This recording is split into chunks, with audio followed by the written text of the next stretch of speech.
आज हम बात करेंगे कम्युनिकेबल डिजीजेस। तो कम्युनिकेबल डिजीजेस क्या होती हैं? ऐसी डिजीज जो पर्सन टू पर्सन या एनिमल टू पर्सन ट्रांसफर हो सके उन्हें बोलते हैं कम्युनिकेबल डिजीज। एक पर्सन से दूसरे पर्सन में जो डिजीज ट्रांसफर हो सकती हैं उन्हें कम्युनिकेबल डिजीज बोलते हैं, या जो एनिमल से पर्सन में हो सकती हैं ट्रांसफर तो उसे बोलते हैं क्या? Communicable diseases. तो सबसे पहले हम बात करते हैं ऑर्थोपोड्स बॉर्न डिजीजेस की। तो ऑर्थोपोड्स बॉर्न डिजीजेस हम पिछले टॉपिक्स में पढ़ चुके हैं। एक डिजीज वहाँ नहीं पढ़ी थी, उसके बारे में सबसे पहले आपको बताते हैं, फाइलेरियासिस। इससे रिलेटेड हमने एमसीक्यू सॉल्व किए थे। तो हमने वहाँ आपको बताया था जो फाइलेरियासिस होती है वो किससे होती है? बुकेरिया बैनक्रॉफ्टी। बुकेरिया बैनक्रॉफ्टी से होता है, मेनली इससे होता है, लेकिन और भी स्पीसीज होती हैं।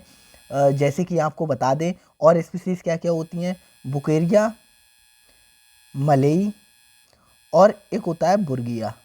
ठीक है, ये मतलब 3 स्पीसीज होती हैं, इनसे होता है क्या? फाइलेरियासिस। लेकिन आपको याद रखना है ये वाली बुकेरिया बैनक्रॉफ्टाई, क्योंकि 95% केसेस में क्या होता है?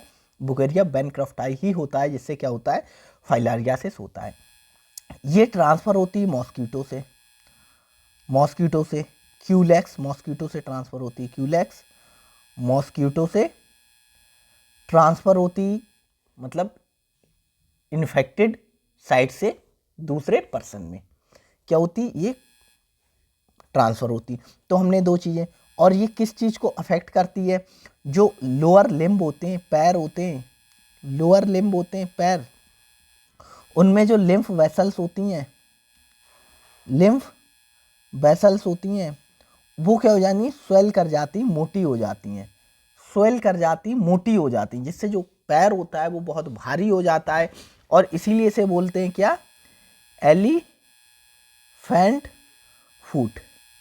एलिफेंट फूट, या और क्या बोलते हैं? एलिफेंटियासिस, फैंटियासिस, एलिफेंटियासिस बोलते हैं, एलिफेंट फूट बोलते हैं, फाइलेरियासिस बोलते हैं। बहुत सारे नाम है इसके, और ये डिजीज आपके लिए इम्पोर्टेंट भी है। और ये क्या करती है? जो लोअर लिम्ब होते हैं, लोअर लिम्ब की जो लिम्फ वेसल्स होती हैं जिनमें लिम्फ होता है, हम आपको ह्यूमन एनाटॉमी में बता चुके हैं, ह्यूमन एनाटॉमी एंड फिजियोलॉजी की लिम्फ वेसल्स क्या होती हैं, वो क्या करती हैं? स्वेल कर जाती हैं, मोटी हो जाती हैं। ठीक है, इसीलिए जो पैर होता है वो बहुत मोटा हो जाता है और लगता है क्या? मतलब हाथी की तरफ पैर हो जाता है, जैसे हाथी का पैर होता है ऐसे ही हो जाता है, इसीलिए इसे हाथी पाँव डिसीज भी हिंदी में कहते हैं। तो ये सारा कुछ हो गया, एक बार पढ़ लेते हैं। फाइलेरियासिस या पैरासिटिक डिजीज, तो ये क्या है? एक पैरासाइट से होने वाली डिजीज है। ठीक है, कॉज्ड बाई फाइलेरियल वन, जो ट्रांसमिटेड होता है ह्यूमंस में through the bite of infected mosquito. कौन सा mosquito? Culex mosquito. Primarily caused by बुकेरिया बैनक्रॉफ्टी। तो प्राइमरली किससे कॉज होती है? बुकेरिया बैनक्रॉफ्टी, और भी हैं स्पीसीज जैसे बुकेरिया मलेई और बुर्गिया, इनसे भी होती है। तो ये हिंदी में आप पढ़ सकते हो। These worms live in lymphatic system, हमने आपको बताया जो लिम्फ वेसल्स होती हैं उनमें ये रहते हैं, lymphatic, leading to lymphatic filariasis commonly cause elephantiasis. इसके बारे में बता दिया। उसी को क्या कहते हैं? जो पैर होता है वो बहुत मोटा हो जाता है, इसीलिए बोलते हैं हाथी पाँव डिजीज। ये लिखा हाथी पंथी या हाथी पाँव डिजीज। ट्रांसमिटेड होती है through bite of infective culex mosquito which carries the larva of filarial worm. तो किससे होती है? जो इन्फेक्टेड क्यूलेक्स मॉस्किटो होता है उससे ट्रांसफर होती है ये। मतलब इनफेक्ट ये क्या है? क्यूलेक्स क्या है? वेक्टर है इसका, वेक्टर। ठीक है, वेक्टर। और इसकी कौन सी लार्वल स्टेज ये याद करो तो ठीक है, नहीं करो तो कोई बात नहीं। Once inside the human body larva grow into adult. अब जैसे लार्वा, इसने क्या किया? लार्वा क्यूलेक्स के अंदर है, अब क्यूलेक्स ने किसी पर्सन को क्या किया? बाइट किया, बाइट किया। अब लार्वा पर्सन के अंदर चला गया, पर्सन के अंदर क्या है? लार्वा है। अब लार्वा क्या होगा? एडल्ट में ग्रो होगा। एडल्ट फॉर्म मतलब पूरा, मतलब लार्वा होता है एक इतना बड़ा होता है, एडल्ट फॉर्म क्या होती? ऐसे कुछ, एडल्ट फॉर्म में ग्रो होता है, कुछ इस टाइप से होता है, टेढ़ा मेढ़ा, ठीक है, पतला सा। तो इस टाइप से ये ग्रो होता है एडल्ट में और इन्फेक्शन को कॉज करता है। Bomb live in lymphatic vessels, कहाँ रहता है? लिम्फ वेसल्स में रहता है, लिम्फेटिक वेसल्स में रहता है। नेक्स्ट हमारी आर्थ्रोपोड्स बॉर्न डिजीज मलेरिया आती है, प्लेग आती है, और दोनों डिजीज को हम पिछले लेक्चर में पढ़ चुके हैं, तो ये हम अभी नहीं पढ़ेंगे, हम नेक्स्ट बात करते हैं। नेक्स्ट हमारा आता है disease caused by ingestion. Ingestion मतलब कोई भी चीज खा लेने के बाद अगर कोई डिजीज हो रही है तो उनकी बात करते हैं। मतलब इन्फेक्टेड तो नहीं बोलेंगे, contaminated food and water intake. तो कंटामिनेटेड फूड और वाटर के खाने से अगर कोई डिजीज हो रही है तो उसके बारे में बात करते हैं। तो सबसे पहले हमारा आता है डिजीज एंट्रिक फीवर। एंट्रिक फीवर को क्या कहते हैं? टाइफाइड फीवर भी कहते हैं या टाइफाइड बुखार कहते हैं। Enteric fever also known as typhoid fever. Bacterial infection है, किससे होता है? Salmonella typhi. बहुत इंपॉर्टेंट है, आपके लिए याद होना चाहिए। तो क्या है? टाइफाइड फीवर इसे कहते हैं। एंट्रिक फीवर को, एंट्रिक वर्ड पता कहाँ से आया है? क्योंकि ये क्या करता है? इंटेस्टाइनल परफोरेशन कॉज करता है। परफोरेशन मतलब इंटेस्टाइन में क्या कर देता है? छेद कर देता है। अगर लंबे टाइम तक क्या हो, एंट्रिक फीवर को ट्रीट ना किया जाए, लंबे टाइम तक टाइफाइड फीवर रहेगा तो उसकी जो इंटेस्टाइन होती है वो बस्ट होने के चांसेस रहते हैं, ठीक है। और जो इंटेस्टाइन होती है उसके लिए एक वर्ड यूज होता है, मेडिकल वर्ड एंट्रिक, ठीक है, एंट्रिक वर्ड यूज होता है, ठीक है। तो इसीलिए वहीं से आया एंट्रिक फीवर। तो इसे टाइफाइड फीवर भी कहते हैं। और किससे होता है? एक बैक्टीरिया से होने वाला इन्फेक्शन है। और कौन सा बैक्टीरिया? साल्मोनेला टाइफी मेनली होता है, साल्मोनेला टाइफी। लेकिन टाइफाइड फीवर और भी होता है। और किससे होता है? Salmonella paratyphi. और पैराटाइफी में भी क्या होता है? पैराटाइफी ए एंड बी, ये इसके स्ट्रेन होते हैं, पैराटाइफी ए और पैराटाइफी बी। तो साल्मोनेला टाइफी, साल्मोनेला पैराटाइफी ए और पैराटाइफी बी, इनसे होता है। और जब ये होता है तो उसे पैराटाइफाइड फीवर कहते हैं, क्योंकि पैराटाइफी से हो रहा है तो पैराटाइफाइड फीवर कहेंगे। तो इतना हो गया, हमने क्या पढ़ा है? टाइफाइड फीवर किससे होता है? बैक्टीरिया से होने वाला इन्फेक्शन है। बैक्टीरिया से होने वाला इन्फेक्शन है। किस बैक्टीरिया से होता है? साल्मोनेला टाइफी बैक्टीरिया से होता है। और किस चीज़ से होता है? तो होता है साल्मोनेला पैराटाइफी, पैराटाइफी में ए, पैराटाइफी बी। और जब पैराटाइफी से होता है तो इसे क्या कहते हैं? पैराटाइफाइड फीवर कहते हैं। सिम्टम्स क्या होते हैं? क्या क्या लक्षण देखने को मिलेंगे? तो हाई फीवर होगा, बुखार तेज होगा। एब्डोमिनल पेन, क्यों एब्डोमिनल पेन होगा? क्योंकि एट दी लास्ट ये इंटेस्टाइनल परफोरेशन करता है। और एंट्रिक बर्ड आया है, तो एंट्रिक बर्ड क्या है? इंटेस्टाइन वगैरह एब्डोमेन के जो स्ट्रक्चर है उनके लिए यूज होता है। मतलब जो एलिमेंट्री कैनाल के स्ट्रक्चर हैं उनके लिए यूज होता है। जैसे हमारा स्टोमक से नीचे वाला जो पोर्शन है उसके लिए हम एंट्रिक बर्ड यूज कर सकते हैं, ठीक है। तो एब्डोमिनल पेन होगा, वीकनेस होगी, ठीक है, लॉस ऑफ एपेटाइट मतलब भूख नहीं लगेगी। समटाइम डायरिया या कॉन्स्टिपेशन हो सकता है, क्योंकि मतलब जो पेट होगा उसमें एब्डोमिनल पेन है, क्योंकि ये क्या करता है? पेट को भी मतलब उसके फंक्शंस को क्या करता है? अल्टर करता है। अल्टर करता है मतलब उसके जो इंटेस्टाइन वगैरह फंक्शंस है उसको गड़बड़ा देता है। क्यों? क्योंकि ये कहाँ रहता है? इसका जो बैक्टीरिया होता है वो लिव कहाँ करता है? कहाँ रहता है? इंटेस्टाइन में ही रहता है। इंटेस्टाइन में रहता है, इंटेस्टाइन में रहता है। फिर जब इन्फेक्शन होने के बाद ये इंटेस्टाइन में अपनी ग्रोथ करता है। जब बहुत सारे बैक्टीरिया हो जाते हैं उसके बाद ये किया जाता है? ब्लड में जाता है। ब्लड में जाने के बाद फिर ये दोबारा अदर ऑर्गन में जाता है, अदर ऑर्गन में जाता है, ठीक है। तो इंटेस्टाइन में मेनली ये रहता है सबसे पहले जाकर। तो इंटेस्टाइन में जब रहेगा तो वहाँ के सिम्टम्स कॉज करेगा। वहाँ के सिम्टम्स क्या है? एब्डोमिनल पेन है, डायरिया है, कॉन्स्टिपेशन है, और एक चीज़ आती है nausea vomiting, nausea and vomiting, ठीक है, चक्कर आना एंड उल्टी होना, ये भी हो सकता है। ट्रांसमिशन कैसे होता है? तो इंजेशन ऑफ फूड और वाटर कंटामिनेटेड विद फीसेस और इन्फेक्टेड पर्सन। तो हमने आपको बताया कि ये जो है कंटामिनेटेड फूड एंड वाटर, तो सारी डिसीज का ट्रांसफर किससे होगा? कंटामिनेटेड फूड एंड वाटर से होगा। तो बस ट्रांसमिशन तो आपको याद ही नहीं करना, बस इस ग्रुप की डिजीज़ का नाम याद रखना है, तो आपको खुद समझ आएगा कि ये इस ग्रुप की डिजीज़ है, तो ये कंटामिनेटेड फूड एंड वाटर से ट्रांसफ़र होती होगी।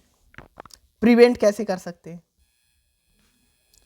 गुड हाइजीन प्रैक्टिसेस, मतलब साफ सफाई का बहुत अच्छे से ध्यान रखकर, वैक्सीनेशन कर, लेकिन इसकी वैक्सीन बहुत ज़्यादा कारगर नहीं है, लेकिन हाँ वैक्सीन है इसकी, ठीक है।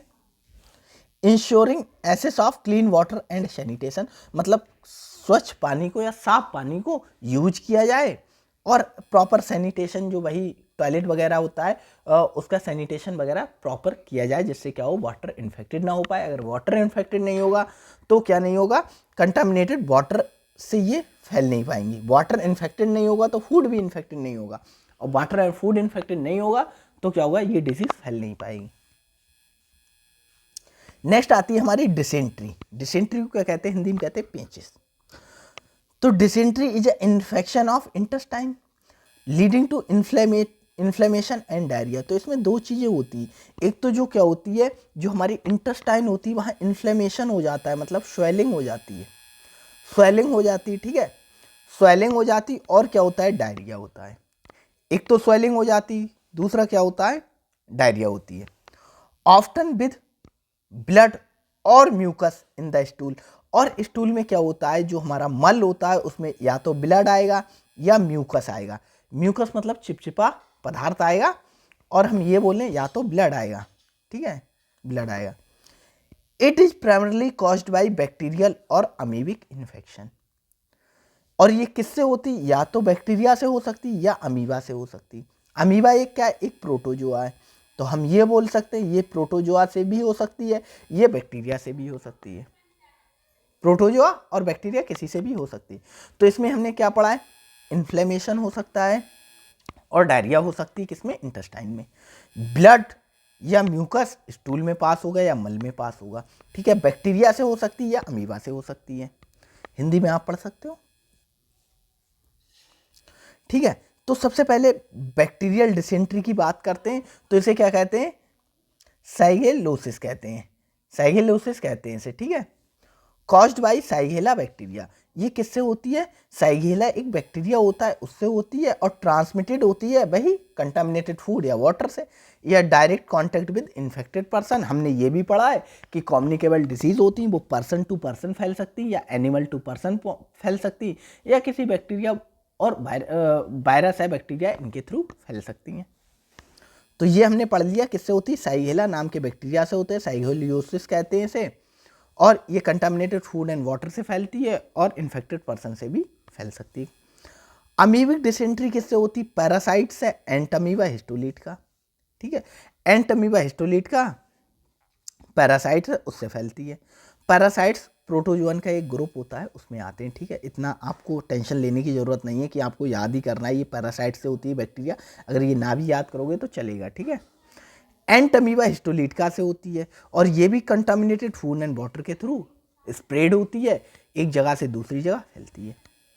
इसमें सिम्टम्स क्या होते हैं, क्या लक्षण देखने को मिलते हैं, तो इसमें क्या होगा, फ्रीक्वेंट डायरिया होगा विद ब्लड और म्यूकस, मतलब डायरिया हो सकती है, डायरिया में ब्लड आ सकता है या म्यूकस आ सकता है। एब्डोमिनल पेन होगा, क्रैम्प्स होंगे, क्योंकि पेट की बीमारी है तो पेट का दर्द, ऐठन पेट में, ये सारी चीज़ें देखने को मिलेंगी। फीवर हो सकता है, और डिहाइड्रेशन, मतलब अगर डायरिया होगी तो स्टूल पतला होगा, स्टूल में वाटर की मात्रा ज़्यादा जाएगी तो बॉडी में वाटर की कमी हो जाएगी। अगर वाटर की कमी हो जाएगी तो उस कंडीशन को बोलते हैं डिहाइड्रेशन, मतलब वाटर की कमी बॉडी के अंदर, डिहाइड्रेशन, ठीक है। इसे प्रिवेंट हम कैसे कर सकते हैं, कैसे रोक सकते हैं, हिंदी में ये है, आप पढ़ सकते हो। प्रॉपर हाइजीन, ठीक है, हाइजीन मतलब साफ सफाई रखकर हम इसे रोक सकते हैं, क्योंकि वाटर एंड फूड कंटामिनेटेड नहीं होगा। अगर कंटामिनेटेड नहीं हो रहा है तो ये डिजीज नहीं फैलेगी। हैंड वॉशिंग बढ़िया से कर सकते हैं, मतलब वॉशरूम से आकर बढ़िया से अगर हैंड वॉशिंग कर रहे हैं तो इसके ट्रांसफर को हम रोक सकते हैं। सेफ ड्रिंकिंग वाटर, जो पानी है पीने का उसे बिल्कुल साफ करके पिया जाए। अवॉइडिंग कंटामिनेटेड फूड, जो कंटामिनेटेड फूड है, जो अब एक तरीके से कंटामिनेटेड को हिंदी में क्या बोलेंगे, कंटामिनेट को संदूषित या प्रदूषित, प्रदूषित अगर फूड है तो उसे इनटेक ना करो, जिससे क्या है आप इस डिजीज को फैलने से रोक सकते हो। नेक्स्ट आते हैं कॉलरा। कॉलरा हमने ऊपर भी पढ़ा है, लेकिन एक बार फिर से पढ़ा देते हैं क्योंकि ये इंपॉर्टेंट है, काफ़ी इंपॉर्टेंट। हमने मलेरिया और प्लेग नहीं पढ़ाया, वो भी है, लेकिन वहाँ कुछ चीज़ें छोड़ दी थी है जाके, इसीलिए यहाँ करा दे रहे हैं। तो कॉलरा क्या है? एक्यूट डायरियल इन्फेक्शन है। तो कॉलरा में भी क्या होता है? डायरिया होती है। बाई बैक्टीरियम विब्रियो कॉलरी, ये आपको पता है, और ये ट्रांसमिट होता है कंटामिनेटेड फूड और वाटर से, ये भी आपको पता है। सिम्टम्स क्या है इसके? Sudden onset severe watery diarrhoea. देखो, वाटरी डायरिया होगी, वॉमिटिंग होगी, ठीक है, डायरिया होगी, वॉमिटिंग होगी, मतलब उल्टी आएगी, डिहाइड्रेशन, ठीक है, ये सारी चीज़ें यहाँ भी हो रही थी। यहाँ पर सिम्टम्स जो हमने क्या डिसेंट्री पढ़ी थी। अब कुछ डिफरेंस बताते हैं आपको, ठीक है। मसल्स क्रैम्प ऊपर भी होते हैं। Severe cases it can also shock और डेथ इफ अनट्रीटेड। पर एक चीज़ याद रखना, यहाँ पर क्या है, कभी भी फीवर नहीं होगा, कभी भी यहाँ पर फीवर नहीं होगा, और यहाँ आपको फीवर देखने को मिलेगा, बुखार, फीवर। यहाँ फीवर देखने को अमीबिक डिसेंट्री जब होगी या बैक्टीरियल डिसेंट्री होगी तो आपको फीवर देखने को मिलेगा। अब जब आपको कॉलरा होगा तो आपको फीवर देखने को नहीं मिलेगा, आपको ब्लड नहीं मिलेगा स्टूल में, जो स्टूल होता है स्टूल में ब्लड नहीं मिलेगा। तो ये 2-3 फीचर हैं जिससे हम पता लगा सकते हैं, क्योंकि डायरिया तो दोनों में हो रही, तो हम पता लगा सकते हैं कॉलरा है या डिसेंट्री है, इसका हम पता लगा सकते हैं। ट्रांसमिशन कैसे होता है? Occurs injection of food and water contaminated by faecal matter, वही है। प्रिवेंट कैसे कर सकते हैं? Clean drinking water, proper sanitation, वही है, सबका प्रिवेंशन भी सेम है, क्योंकि सब फूड एंड वाटर से ट्रांसफर हो रही हैं। और कॉलरा वैक्सीन इसमें एक इंपॉर्टेंट आ जाता है, कॉलरा वैक्सीन है, कॉलरा टॉक्साइड का यूज करके हम प्रोटेक्ट कर सकते हैं, temporary protection, specially in endemic area. Endemic area क्या होती हैं? जिन एरिया में ये बहुत ज़्यादा पाया जाता है।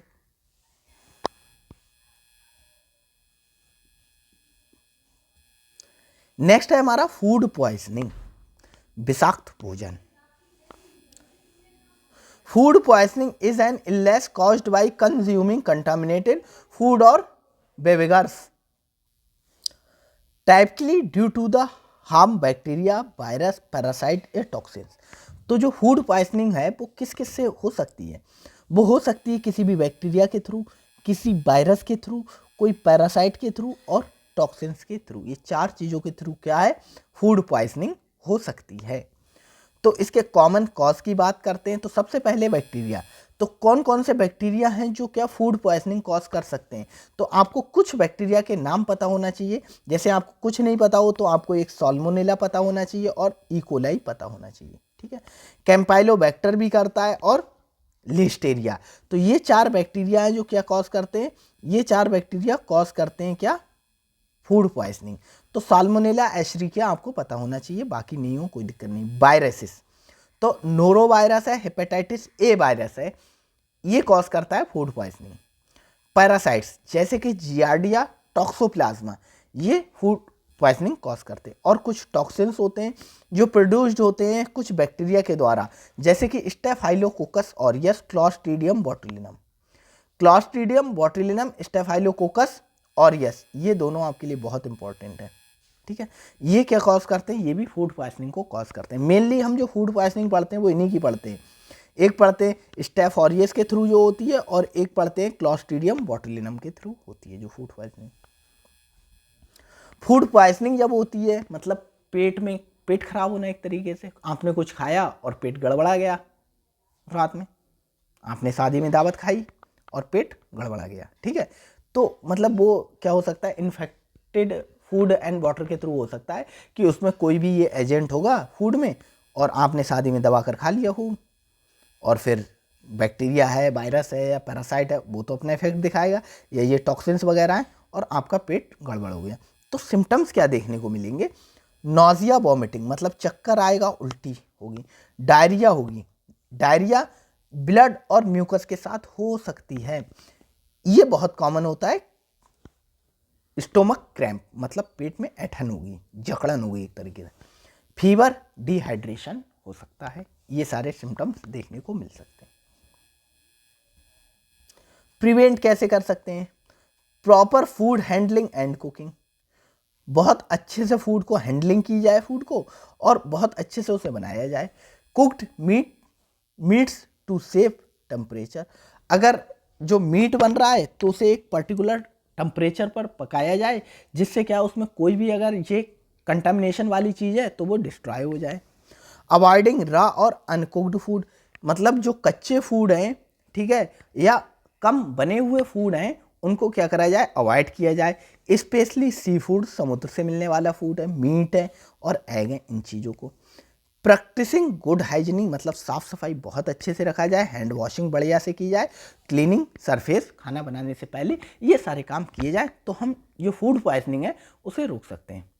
खासकर ये बहुत होता है जो लोग हॉस्टल में रहे होंगे, उनने देखा होगा कि पूरा का पूरा जितने लोग रह रहे हैं मैस में खाना खाया, और 10 लोग 20 लोग 30 लोग सबका पेट एक साथ खराब हो गया, सबको फूड पॉइजनिंग हो गई। हमारे यहाँ हॉस्टल में होता है ये, मैस में किसी दिन खाना ठीक नहीं होता है या इन्फेक्टेड होता है, कंटामिनेटेड होता है, तो क्या होता है 20-20 लोगों को डायरिया हो जाती है। 20 लोग 30 लोग 40 लोग, जिनकी इम्यूनिटी अच्छी होती है वो तो बच जाते हैं, लेकिन जिनकी इम्यूनिटी डाउन होती है उन लोगों को इन्फेक्शन हो जाता है। तो ये हमने सब देखा है कि मतलब कंटामिनेटेड फूड एंड वाटर से कैसे फैलता है, हमने अपने ही हॉस्टल में देखा कॉलेज के। नेक्स्ट हम बात करते हैं किसकी, पोलियो की, ठीक है। तो पोलियो को पोलियोमाइलाइटिस भी कहते हैं, ठीक है, और हाईली कंटाजियस वायरल डिजीज है कॉज्ड बाय पोलियो वायरस। तो मतलब बहुत तेजी से स्प्रेड होने वाली ये डिजीज थी, और किससे होती है, पोलियो वायरस से होती है। अफेक्ट करती है नर्वस सिस्टम को, ये प्राइमरली किसको अफेक्ट करती है, जो नर्वस सिस्टम होता है, जो ब्रेन और स्पाइनल कॉर्ड होती है उसको प्राइमरली अफेक्ट करती है, और क्या करती है, पैरालिसिस करती है, और जिसके बाद क्या होती है, डेथ होती है, पैरालिसिस करती है, ठीक है। पैरालिसिस को हिंदी में क्या कहते हैं, लकवा, ये कॉज करती है। मतलब हाथ में हो गई, पैर में हो गया, ऐसे इसीलिए होता है, देखो थोड़ा आपको लॉजिकल समझाएं, ठीक है। जैसे ये हमारा ब्रेन है, ये स्पाइनल कॉर्ड है, ठीक है, स्पाइनल कॉर्ड, ठीक है। हमारा ब्रेन का ये वाला पार्ट है, ये हमारे क्या कर रहा है, हैंड को कंट्रोल कर रहा है, हैंड की मूवमेंट को कंट्रोल कर रहा है, ठीक है। अब जो वायरस है, वायरस जाके इस एरिया में ग्रो करने लगा, ठीक है। इस एरिया में वायरस अगर ग्रो करने लगा तो इस एरिया को क्या करेगा, डैमेज करेगा। अगर इस एरिया को डैमेज करेगा तो क्या होगा, ये एरिया क्या कर रहा था, कंट्रोल कर रहा था हैंड की मूवमेंट को, तो हैंड का मूवमेंट ही नहीं हो पाएगा, मतलब पैरालिसिस हो जाएगी। अगर पैर को कर रहा है तो पैर की, अगर बॉडी का कोई और पार्ट कर रहा है तो वहाँ की पैरालिसिस हो जाएगी। इसी तरीके से ये स्पाइनल कॉर्ड इसमें ग्रो कर रहा है अगर, और ये क्या कर रहा है, तुम्हारी जो जॉ है, तुम्हारा जो माउथ है, इस पर जो जॉ होता है, जबड़ा होता है, उसकी मूवमेंट को कंट्रोल कर रहा है। वैसे यहाँ से होता नहीं है, एक रफली बता रहे हैं, तो यहाँ से हम आपको बता रहे हैं, चलो आपकी डिजिट है, डिजिट मतलब फिंगर्स, उनकी मूवमेंट को कंट्रोल कर रहा है ये एरिया। अगर यहाँ पर बैक्टीरियल जो वायरल इन्फेक्शन है यहाँ पर फैल गया, इस एरिया को उसने डैमेज कर दिया, तो जो तुम्हारी डिजिट है, उंगलियाँ, उनकी मूवमेंट खत्म हो जाएगी, मतलब पैरालिसिस हो जाएगा, ऐसे होता है। ट्रांसमिशन कैसे होता है, polio spread through faeco oral route. Faeco oral route का मतलब वही है, कंटामिनेटेड फूड एंड वाटर के थ्रू, कंटामिनेटेड फूड और वाटर के through, typically from contaminated food water या with an infected person to person भी ये फैल सकता है। It can transmitted by respiratory droplets, अगर कोई इन्फेक्टेड पर्सन है, अगर वो छींकेगा, स्नीजिंग करेगा, तो क्या होगा, उसकी जो रेस्पिरेटरी ड्रॉपलेट्स निकलेंगी, उससे क्या होता है, इन्फेक्शन ट्रांसफर हो सकता है। और आप याद रखना, अगर फीको ओरल रूट कहीं ऑप्शन में आ रहा है तो उसका मतलब होता है कंटामिनेटेड फूड एंड वाटर के थ्रू फैलने वाली disease. Symptoms, most people infected with polio are asymptomatic. Most of the persons जो होते हैं उनमें एसिम्टोमेटिक का मतलब है सिम्टम्स नहीं आते हैं, और कुछ में सिम्टम्स आते हैं। जैसे ऐसा है जो पोलियो का इन्फेक्शन हुआ तो ऐसा नहीं है हर पर्सन बीमार पड़ेगा या हर पर्सन को इन्फेक्शन मतलब क्या होगा, सिम्टम्स आएंगे, कुछ को सिम्टम्स आते हैं कुछ को नहीं आते। अब जिनको सिम्टम्स आते हैं तो क्या होते हैं, कुछ माइल्ड सिम्टम्स आते हैं, कुछ सीवियर सिम्टम्स आते हैं। तो माइल्ड में क्या होते हैं, हल्के लक्षण और गंभीर लक्षण। तो हल्के लक्षण में क्या होगा, फीवर होगा, थकान होगी, सर दर्द होगा। तो फीवर होगा, थकान होगी, सर दर्द होगा, मसल्स पेन होगा, जो आपकी मसल्स हैं, मांसपेशियां हैं, उनमें पेन होगा, और स्टिफनेस होगी। स्टिफनेस का मतलब है एक तरीके से जकड़न, जकड़न होगी। सीवियर केसेस में क्या हो सकता है, पैरालिसिस हो सकती है, स्पेशली इन द लेग्स, जो पैर होते हैं उनमें पैरालिसिस हो सकती है। डिफिकल्टी ब्रीदिंग, सांस लेने में दिक्कत होगी, और रेयर केसेस में डेथ भी हो सकती है, डेथ हो सकती है। और एक दौर था जब पोलियो ने बहुत लोगों को मारा था। आप चले जाओ 2000 के करीब, सन 2000 या 2000 में या 90s में, 1990 1995 में, तो ये एक बहुत खतरनाक डिजीज़ थी, बहुत लोगों को इसने मारा था। लेकिन पोलियो जो वैक्सीन आई थी 2 बूंद जिंदगी की, इसने बहुत लोगों की या बहुत बच्चों की जान बचाई, सोच भी नहीं सकते इतनी कारगर ये वैक्सीन थी। प्रिवेंट कैसे कर सकते हैं पोलियो वैक्सीन, तो पोलियो वैक्सीन क्या आती, ओरल पोलियो वैक्सीन 2 बूंद जिंदगी की। अगर जो लोगों ने सुना होगा 2010 के करीब तक ये अभियान बहुत चला था, 2015 तक 2 बूंद जिंदगी की पोलियो पिलाई जाती थी। अभी का तो मुझे मालूम नहीं है ये चल रहा है नहीं चल रहा है। तो ओरल पोलियो वैक्सीन और इनएक्टिवेटेड पोलियो वैक्सीन कुछ ऐसी होती हैं, मतलब जो इंजेक्टेबल भी होती, ये ओरल है मतलब माउथ से, ये इंजेक्शंस आते हैं इनएक्टिवेटेड पोलियो वैक्सीन के injections are highly effective to preventing polio. Vaccine programme have been instrumental in reducing global case, मतलब ऑल ओवर द वर्ल्ड में इसने क्या किया, वैक्सीन ने पोलियो के केसेस को कम कर दिया। प्रॉपर सैनिटेशन, मतलब हम ये भी कर सकते हैं साफ सफाई का, क्योंकि फीको ओरल रूट से कंटामिनेटेड फूड एंड वाटर के थ्रू ये फैल रही है, तो अगर साफ सफाई रखोगे तब भी इसके ट्रांसमिशन को हम प्रिवेंट कर सकते हैं, रोक सकते हैं। नेक्स्ट आता है हमारा हिपेटाइटिस, ठीक है। तो हिपेटाइटिस क्या है, हिपेटाइटिस क्या होता है, जो हिपेटा वर्ड होता है वो यूज होता है लीवर के लिए मेडिकल टर्म में, ठीक है। और आइटिस क्या है, इन्फ्लेमेशन। तो लीवर के इन्फ्लेमेशन को क्या कहते हैं, हिपेटाइटिस। तो हिपेटाइटिस क्या है, inflammation of liver, usually caused by viral infection, viral infection से मेनली ये कॉज्ड होता है। although it can also result from मतलब excessive alcohol consumption, toxin, certain medication और autoimmune disease। तो आपके काम की सिर्फ इसमें एक चीज़ है, एक्सेसिव अल्कोहल कंजम्पशन से भी क्या हो सकता है, हेपेटाइटिस हो सकता है। क्यों, क्योंकि जो अल्कोहल होती है उसकी मेटाबॉलिज्म कहाँ होती है, मेटाबॉलिज्म या उसका डिस्ट्रक्शन कहाँ होता है, लीवर में होता है, लीवर में होता है। अगर कोई हद से ज़्यादा अल्कोहल इंटेक करेगा, बहुत ज़्यादा अल्कोहल इंटेक करेगा, तो लीवर को काम ज़्यादा करना होगा। अब लीवर को काम ज़्यादा करना होगा तो लीवर क्या करेगा, उसमें क्या होगा, मतलब प्रॉपर उतना काम नहीं कर पाएगा, जिससे क्या होगा, इन्फ्लेमेशन ऑफ लीवर होगा, वो डैमेज होगा, लीवर की जो सेल्स है वो डैमेज होंगी, जिससे क्या होगा, इन्फ्लेमेशन होगा और हेपेटाइटिस होगी। Types of viral hepatitis, viral hepatitis के टाइप्स की बात करते हैं। तो हेपेटाइटिस क्या होता है, हेपेटाइटिस ऐसे याद करते हैं, हेपेटाइटिस क्या होता है, ए होता है, बी होता है, सी होता है, डी होता है और ई होता है। तो hepatitis A, hepatitis B, hepatitis C, hepatitis D, hepatitis E. तो हेपेटाइटिस ए जो होता है, ये हेपेटाइटिस HAB का मतलब है hepatitis A virus, hepatitis A virus.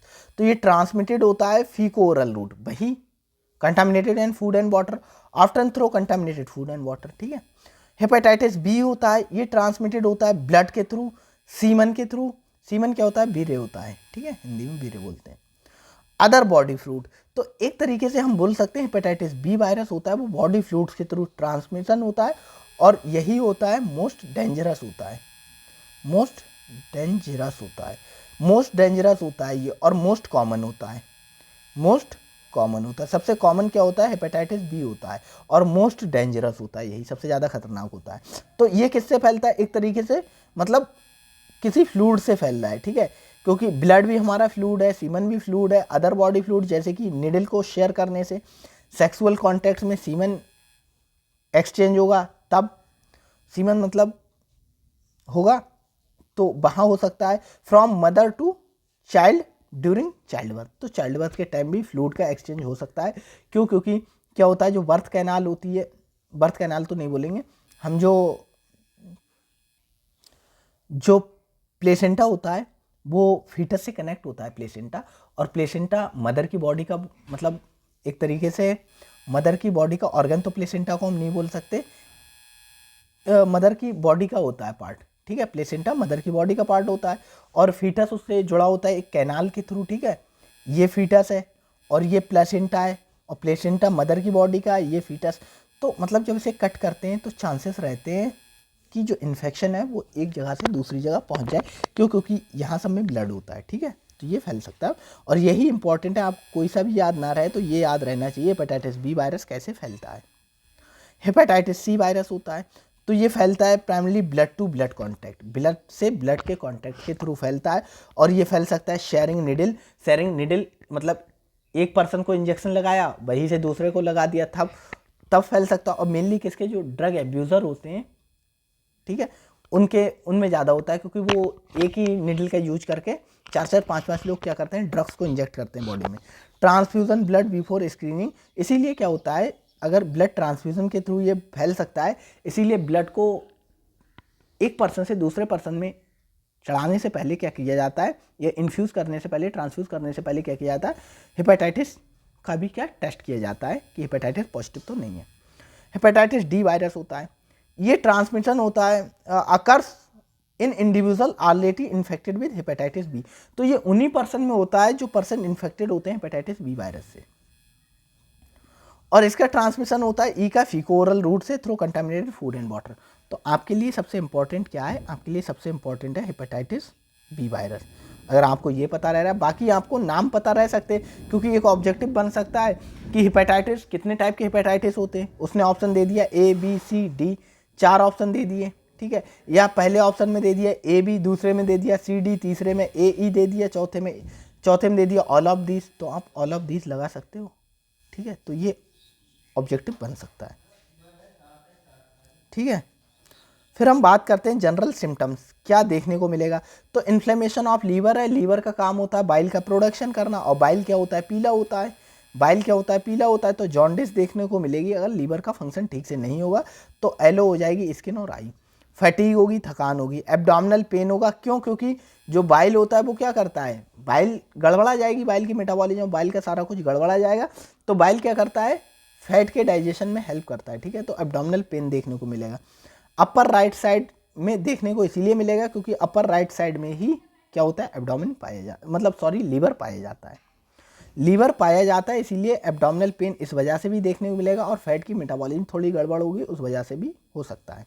Loss of appetite, भूख नहीं लगेगी, nausea and vomiting, dark urine और पेल स्टूल, स्टूल क्या होगा, ज़्यादा पीला होगा, और यूरिन भी डार्क कलर की आएगी, डार्क पीले कलर की आएगी, क्योंकि यूरिन में क्या होगा, बाइल आने लगेगा, क्योंकि इन्फेक्शन हुआ है लीवर में, लीवर का फंक्शन गड़बड़ हो गया है। प्रिवेंशन कैसे कर सकते हैं, वैक्सीन आती है हेपेटाइटिस ए और बी की, safe practice prevent blood born infection को हम रोककर इसे प्रिवेंट कर सकते हैं, मतलब ब्लड ट्रांसफ्यूजन के थ्रू ये फैलता है, इसीलिए infection and improve sanitation to prevent spread A and D, मतलब जो कंटामिनेटेड फूड एंड वाटर के थ्रू फैलना है तो हम फूड एंड वाटर को कंटामिनेटेड ना होने दें, जिससे हम इसकी रोकथाम कर सकते हैं, खासकर ए और ई जो कंटामिनेटेड फूड एंड वाटर से फैलते हैं, ठीक है। तो हम नेक्स्ट वीडियो में बात करेंगे वॉर्म इन्फेक्शंस की, जो वॉर्म से फैलने वाले इन्फेक्शंस हैं उसकी बात करेंगे, ठीक है। तो आज का लेक्चर आपके मेरे हिसाब से तो इम्पॉर्टेंट है, तो आप थोड़ा ठीक से आप पढ़ना, क्योंकि ये जो कम्युनिकेबल डिसीजेज हैं ये आप जनरल अवेयरनेस में भी आपसे पूछ सकते हैं, और किसी भी एग्ज़ाम के लिए ये सारे इंपॉर्टेंट, जैसे आप ऐसा नहीं है आप एक एग्ज़ाम दे रहे, मतलब फार्मासिस्ट का एग्ज़ाम दे रहे हैं तो इसी के लिए इंपॉर्टेंट है, ये टॉपिक ऐसा है जो मतलब आपको जनरल नॉलेज में पूछा जा सकता है, आपको कोई भी जनरल साइंस का क्वेश्चन यहाँ से पूछा जा सकता है जनरल साइंस में, और भी आप अदर एग्जाम दोगे तो वहाँ पर भी ये आ सकता है, ठीक है। तो ये सारा आपको अच्छे से पढ़ना है, ठीक है। तो आज की वीडियो में इतना ही था, थैंक यू।